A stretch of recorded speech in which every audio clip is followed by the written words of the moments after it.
اٹک پنجاب کے حدود میں واقع آخری شہر ہے جس کے ایک طرف دریائے سندھ اور دوسری طرف نوشہرہ شروع ہوتا ہے جو خیبر پختونخوا کا علاقہ ہے۔ اٹک راولپنڈی سے تقریباً 50 کلومیٹر کے فاصلے پر واقع ہے۔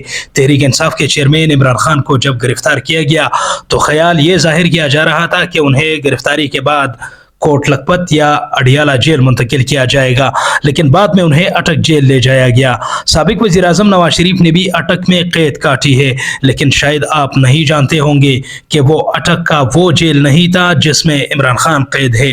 سابق صدر پاکستان آصف علی زرداری اور نواز شریف نے ماضی میں اٹک قلعے کے قید خانوں میں جیل کی سزا کاٹی ہے، لیکن اس کے برعکس چیئرمین تحریک انصاف عمران خان کو اٹک کے ڈسٹرکٹ جیل میں قید کیا گیا ہے۔ عمران خان پاکستان کے پہلے وزیر اعظم ہیں جنہیں اٹک کے ڈسٹرکٹ جیل میں قید کیا گیا ہے۔ کہا جاتا ہے کہ اٹک کے ڈسٹرکٹ جیل میں قید کیے جانے کا مقصد کسی انسان کو توڑنا ہے۔ یہاں قیدی کو اتنی مشکلات ہوتی ہے کہ وہ ٹوٹ جاتا ہے، اور حکومت بھی اس وقت بھرپور کوشش کر رہی ہے کہ کسی طرح عمران خان کو بیک فٹ پر لا سکے۔ اٹک جیل میں سہولیات کے حوالے سے گزشتہ روز عمران خان کے وکیل نے حیران کن انکشافات کیے۔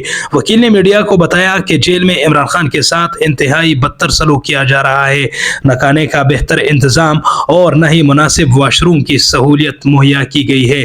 ذرائع کا کہنا ہے کہ اڈیالہ جیل اور کوٹ لکھپت جیل کی سہولیات اٹک جیل میں بھی قیدی کو فراہم کی جا سکتی ہے، لیکن اس کا انحصار جیل سپرنٹنڈنٹ پر ہے۔ اگر جیل سپرنٹنڈنٹ کو مجوزہ سہولیات کی فراہمی کے لیے درخواست دی جائے اور وہ اسے بہتر سمجھے تو وہ اٹک جیل میں بھی عمران خان کو وہ سہولیات فراہم کر سکتا ہے جو اس کا حق بنتا ہے۔ اب دیکھنا یہ ہے کہ کیا پی ٹی آئی وکلاء عمران خان کو جیل میں یہ سہولیات فراہم کرنے کے لیے قانونی جنگ میں کامیاب ہوتے ہیں یا نہیں۔